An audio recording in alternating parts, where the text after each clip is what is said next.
Those of you who follow my channel know that my primary focus is on design, fashion, and the essence of beauty.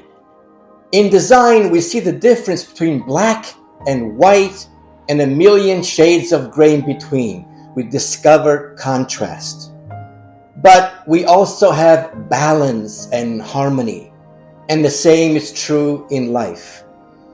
But at the center of it all, there is a force that binds it all together, an essence that transcends all boundaries, all contrast, all differences: love.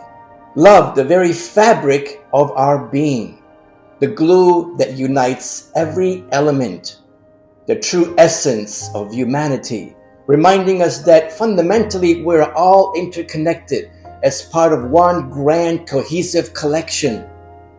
And here lies the profound truth that we're not separate entities as we appear to be, but rather interwoven threads of the same universal fabric, woven and knitted together in one gorgeous tapestry, living on this one planet, united in the global embrace of love and unity.